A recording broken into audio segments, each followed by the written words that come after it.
iiraan dal dhaca galbeedka qaaradweynta aasiya sida rasmiga ahna loogu yeero jamhuuriyadda islaamiga ah ee iiraan. waxaa macquul ah in dhagihiina ay ku bateen siyaasadda dalkan iyo saameynta uu ku leeyahay bariga dhexe, islamarkaana aydan ka aqoon xogo dheeraad ah.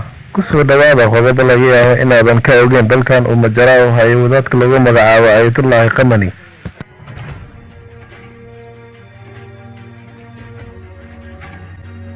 magaca magaalada caasimadda ah ee Iiraan wuxuu la micno yahay dhulkii hoose. sababta magacan loogu bixiyo ayaana ah iyadoo ku taala buurar dhexdooda, isla markaana ahaan jirtay dhufays adag oo lagu badbaado. dadka ku nool magaaladan ayaa lagu qiyaasaa 12 milyan oo ruux, waana mid ka mid ah magaalooyinka ugu hawada wasakhaysan caalamka. waxaana celcelis la sameeyay lagu sheegay in 13 ruux ay u geeriyoodaan magaaladan cudurro la xiriira hawada wasakhaysan. dalkan waa midka sida ugu adag ula dagaalama qaniisnimada ama dadka isku jinsiga ah ee isguursada. xitaa qofkii damca arrintan waxaa ku waajibaya 100 garbaash in lagu dhufto. sidoo kale waxaa dalkan ka mamnuuca rag iyo dumarba inay xirtaan jeeniska ciriiriga ah oo ay dowladda Iiraan u aragto arrin xiriir la leh dadka isku jinsiga ah ee isdamca.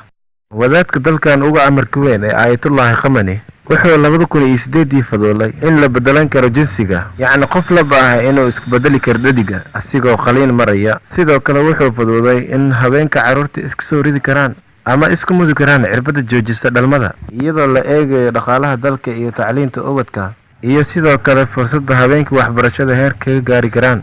guud ahaan dadka dalkan waxaa lagu qiyaasaa 81 milyan, waana dalkii labaad ugu dadka badan dowladaha bariga dhexe, waxaana ka dad badan oo keliya dowladda Masar.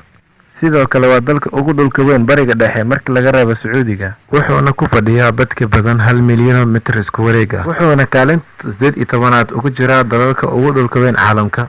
dadka dalkan 61% waa Farisiyiin, 16% waa Azerbaijanis, 16% waa qabiilo Kurdiyiin ah, 6% waa Baloji, 2% waa Carab, halka sidoo kale Turkida yihiin 2%. dhanka kale dadka dalkan 90% waa Shiico, halka dadka Sunniga lagu qiyaaso 10%. waxay 70% guud ahaan dadka dalkan ka yar yihiin 30 sano. Iiraan waxaa loogu yeeraa wadanka qurxinta qaliinka sanka ee caalamka, sababtoo ah iyadoo qaliinada sanka qurxinta ee aad ugu badan yihiin, isla markaana ay joogaan xirfadlayaal aad ugu dheereeya.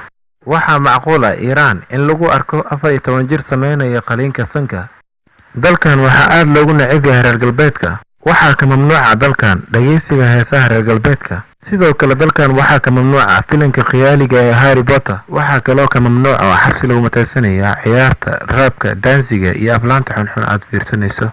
waxayna Iiraan 2012 shirkadda Google ku eedeysay arrimo la xiriira jaajuusnimo. sidoo kale mas'uuliyiinta dalkan ma lahan ciwaan Facebook iyo Twitter marka laga reebo 1 iyo 2 sida wasiirka arrimaha dibadda iyo madaxweynaha. Iiraan waa meelaha ugu muhiimsan ee laga soo saaro naftada. guud ahaan qaliidka carabta wuxuu haystaa 60% keedka naftada ee caalamka, halka Iiraan kaliya haysato 10% keedka naftada ee caalamka, iyadoona sidoo kale ah dowlad saddexaad ee dhanka naftada. marka laga yimaado naftada, Iiraan waxa labaad ee ugu badan ay soo saarto waa saliyada ama sujaayadaha. magaalada caasimadda ah ee Iiraan lagama helo hal masjid ay leeyihiin malaayiinta Sunniga ah u dhashay dalkan. sidoo kale lama ogola xilalka soo sare ee dalkan, xitaa agaasimo wasaaradeed, iyo in ay muujiyaan shacairtooda.